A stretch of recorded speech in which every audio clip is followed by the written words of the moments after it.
Bună, dragilor, și bine ați venit la o nouă citire. Dacă titlul te-a atras, înseamnă că ai aici cu siguranță un mesaj pentru tine.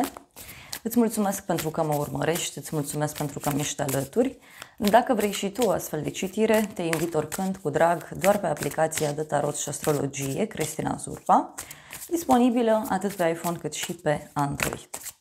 Hai să vedem așadar mesaje pentru tine, pentru casă, în curând, în viitor, ce nu știi, pe neașteptate și ce o să te mire. Hai să vedem așadar. Dacă ai o situație în minte, te poți gândi la ea, dacă nu, pur și simplu poți să lași tarotul să-ți transmită mesaje. Și avem așa, la baza pachetului avem o regină de bâte, avem regele de spade și doi de cupe, doi inamici aici. Asta simt eu să transmit. Poate să fie și un cuplu în cadrul căruia este foarte binevenit jocul. Da? De asemenea, ce văd aici este o conexiune cu zodii de foc, în primul rând, leu, berbec, săgetător, și mai văd și zodii de aer, gemeni, balanță, vărsător. Văd o perioadă cu foarte multă speranță, da? E ca și cum femeia aceasta are în spate un bărbat inteligent, un bărbat sigur pe el, matur, care o încurajează. Pe de altă parte, văd aici că e și o perioadă în care ai foarte mare speranță în legătură cu anumite planuri ale tale. Este o perioadă în care, uite, poți avea alături de tine o femeie care să te încurajeze, care să-ți dea vești bune, care să te susțină. Aici poate să fie o prietenă, poate să fie cineva din familie, poate să fie o colegă, cineva, da, din jurul tău, care, zic eu, că are un rol important. Dar dacă tu ești femeie, poate e vorba de tine, că ești într-o perioadă în care ai foarte mare speranță, ești foarte pozitivă, foarte energică. Pentru tine avem treiul de bâte, deci un pas înainte pe care îl pui, o primă bucurie, o primă victorie. Ce mai văd aici pentru tine cu treiul de bâte e faptul că ai parte de o mică realizare. Da? Trei de bâte, uite, poate să reprezinte și faptul că ai pe cineva, da, care ți este alături, care la fel te încurajează. Hai să vedem ce-i cu treiul de bâte. Pentru unii poate să fie și o călătorie scurtă pe care o faceți. Steaua, da, nu știu, tu speri ceva foarte mult aici. Da? Poate să fie și faptul că ești într-o perioadă în care apare acea lumină de la capătul tunelului, lucrurile încep să se manifeste diferit. Poate să fie și o oarecare indecizie pe care o ai. Da? E ca și cum ești cât mai aproape de un anumit obiectiv pe care tu îl ai, doar că există și o oarecare confuzie pe care o văd aici. Uite, și poate să fie ceva legat de un bărbat pentru unii dintre voi. Apoi, pentru casa ta, 4 de spade, 6 de spade, da? Cineva care îți vine în vizită, tu pleci undeva, cineva vine către tine. Este o persoană aici care îți propune un drum, o schimbare. Este și o perioadă de odihnă pentru tine, dar văd și un drum pe care îl ai de făcut în interes de casă, de familie. Este un moment în care lucrurile încep să se schimbe în viața ta și asta cred eu că ți aduce liniște. Avem cartea și peștii. Deci aici poate să fie și un moment în care ți-ai găsit liniște, ți-ai găsit împlinirea. Este o perioadă în care poate studiezi ceva legat de sfera financiară, ceva legat de o investiție în casă, de o călătorie.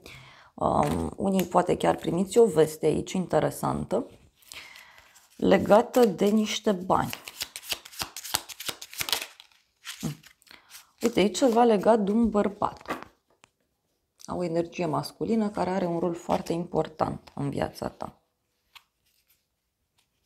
Ca și cum omul ăsta te liniștește. În curând, 3 de spade. În curând, o persoană aici cu inima frântă, o persoană dezamăgită. În curând, cu 3 de spade, e o persoană căreia ceva nu-i place, ceva nu-i convine. Tot 3 de spade poate să reprezinte și o persoană care își simte inima frântă sau cineva căruia nu-i convine un anumit lucru. Ia să vedem despre ce e vorba. În curând. O femeie Da, o femeie care se simte dezamăgită, o femeie care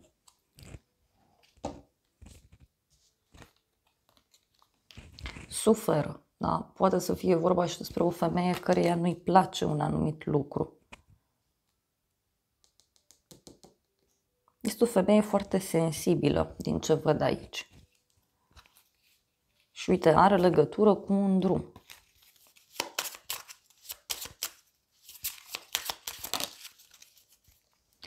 Dar ce văd eu aici în curând? E vorba de o femeie foarte prietenoasă, fidelă, este cineva care ți este alături, este o persoană liniștită.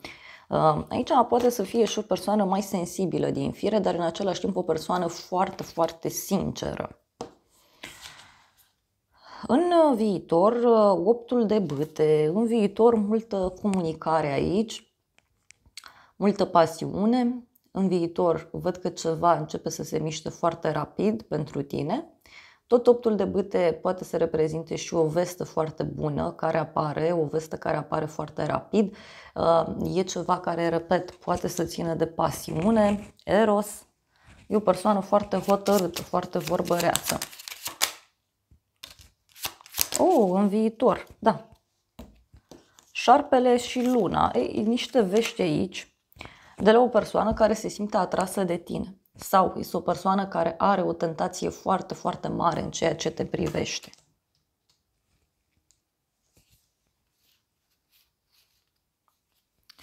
Uite, sunt niște vești aici de dragoste pe care le poți primi. Însă, pe de altă parte, văd și o persoană care se află într-o oarecare așteptare. Uite, avem inelul, da? În viitor. Poate să fie o propunere pe care o primești, o propunere de dragoste undeva la o vreme de seară sau o propunere subtilă. Da? Cineva care îți face un compliment, cineva care încearcă să se apropie de tine. Da.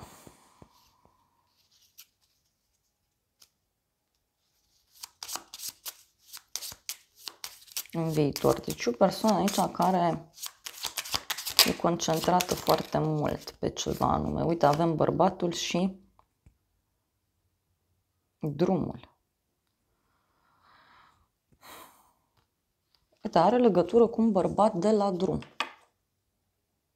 Un bărbat care face drum către tine.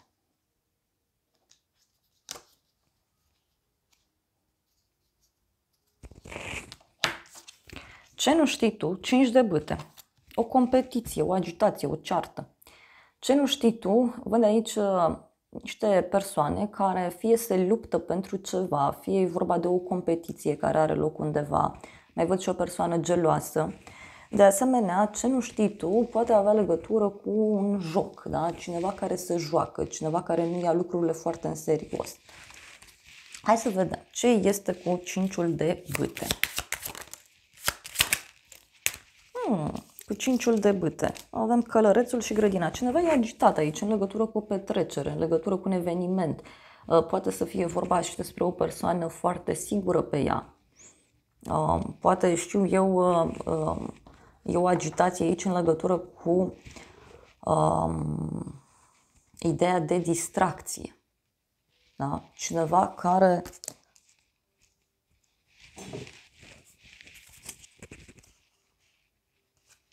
nu știu, e agitat, uite, are sufletul agitat.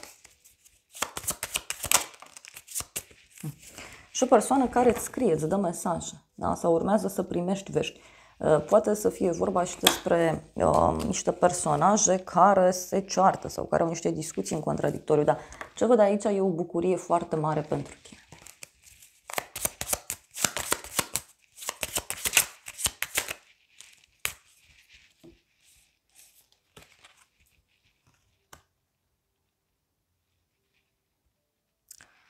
Inimă și biciul.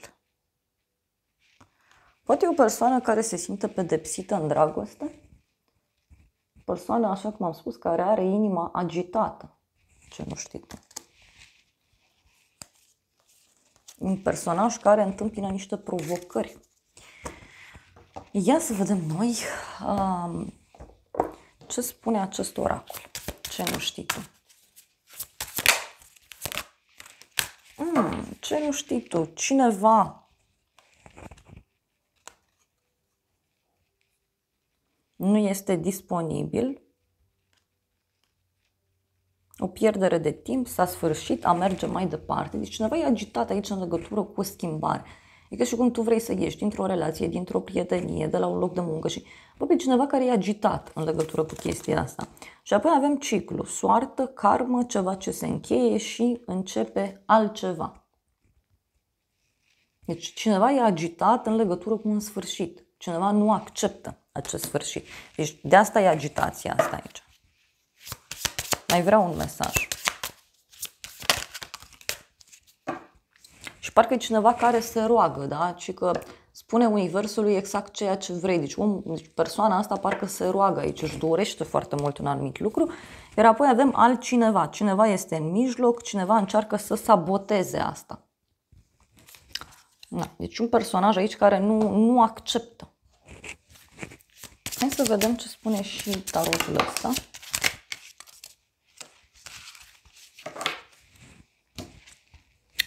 Avem călătorie și că deja tu ai răspunsurile. Deci cineva care știe deja ce se va întâmpla, cineva care știe deja cam care sunt urmările.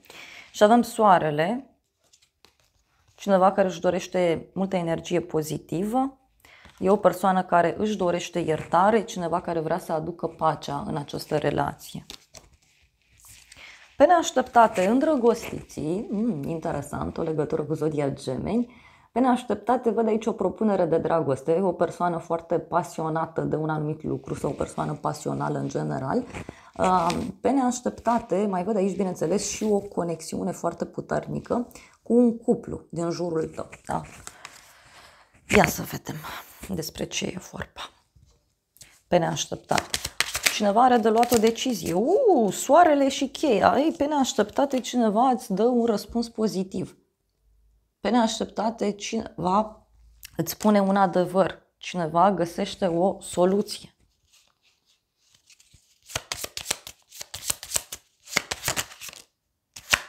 Uite, e un personaj foarte hotărât.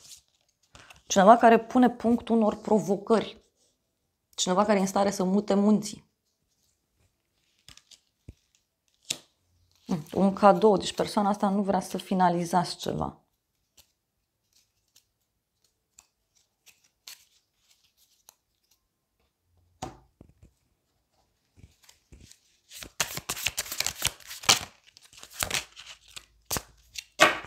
Pe neașteptate mi-a ieșit încredere. Încrederea vine cu practică și timp. Și îți spune să-ți realizezi vina. O persoană inteligentă mai văd aici. Ia să vedem ce spune oracolul ăsta, că e clar aici că poate să apară o propunere foarte interesantă. Și avem așa, sexualitate, da, cineva se simte atras și avem vacanță, da, vei călători în curând.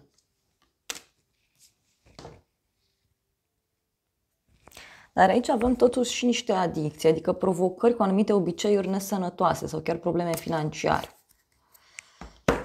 Ce o să te mire? Cavalerul de cupe, aoleu, o invitație la dragoste. O persoană romantică, cineva care îți dă vești bune. Ce o să te mire poate avea legătură și cu un drum pe care îl faci pentru inima ta. Sau o veste de la o persoană foarte apropiată de sufletul tău. Ia să vedem ce o să te mire. O persoană supărată, sfârșitul și turnul. E un personaj aici foarte hotărât. Cineva care parcă vine foarte repede către tine.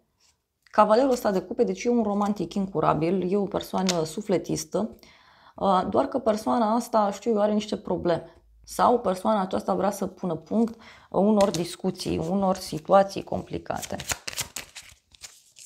Barza, schimbarea. Deci cineva care își schimbă atitudinea radical. Ia să vedem despre ce e vorba. Și o să te mire cu cavalerul ăsta de cupe. Așa, și avem așa, distanță. Tu și partenerul tău sunteți fizic sau emoțional la distanță, iar apoi avem cineva care, știu eu, vrea să-ți folosească banii sau o persoană care îți propune aici un proiect, poate, că are legătură și cu banii.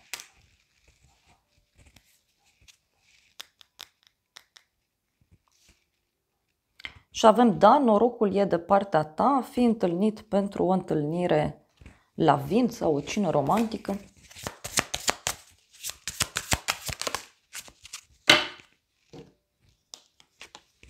Și avem inimă, sănătate, da? Probleme cu inima, probleme de suflet avem aici.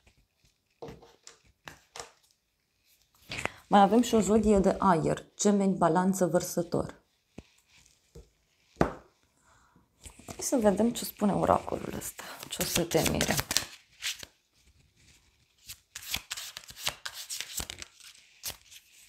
Niște dragoni. Aoleu.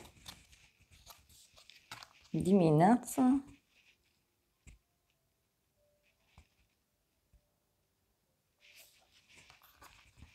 E o persoană care e gata să lupte pentru confortul său, pentru starea sa de bine, sau cineva care, știu eu, vine și te salvează sau spune că ar putea să te salveze dintr-o situație.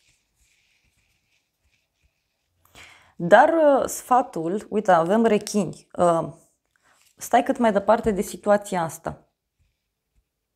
Deci ăsta e sfatul de la oracol. Deci atenție. Ia să vedem ce zice și tarotul ăsta. Văd aici o călătorie, un drum, un inamic, da, și o pierdere. Deci cineva care e pregătit să afle mai multe lucruri. Este o persoană mai ciudată din fire.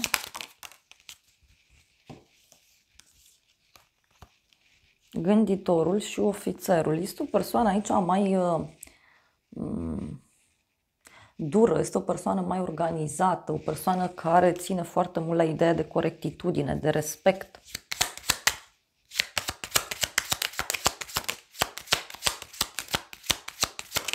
Aici ce o să te mire, iar mi-a ieșit dragostea, speranța, relația, casa, deci ce o să te mire cineva care îți dă o speranță mare în legătură cu ideea de familie, de casă, de cuplu.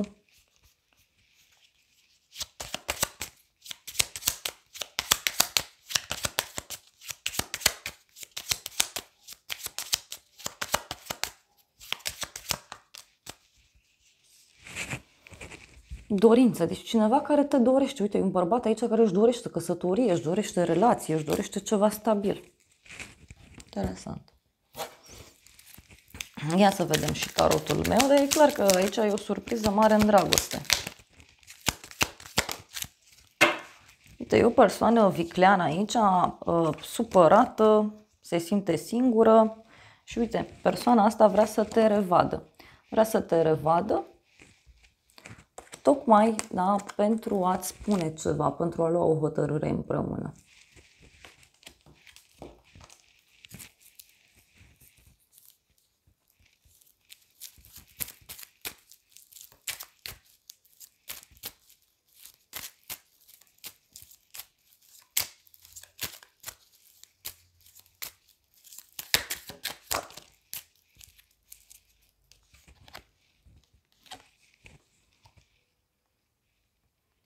Posibil aici să fie niște vești pe care le afli într-o adunare de oameni, da? Nu știu, la o nuntă, la o petrecere, la o întâlnire cu prietenii. O veste care e destul de ciudată, aș spune eu.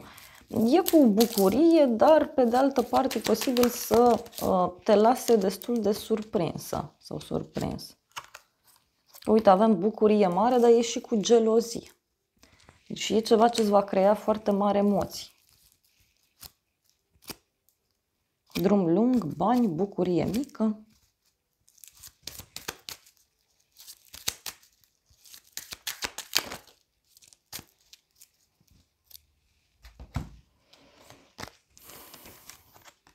Ești surprins, dar uite, are legătură cu o întâlnire. Cineva care îți spune ceva. Na, dragilor, acestea au fost previziunile de această dată. Eu vă mulțumesc pentru prezență, vă îmbrățișez cu drag, sper din suflet să vă fie de folos informațiile și să ne revedem cu bine și data viitoare. Eu vă doresc să aveți parte de o zi sau de o seară cât mai frumoasă.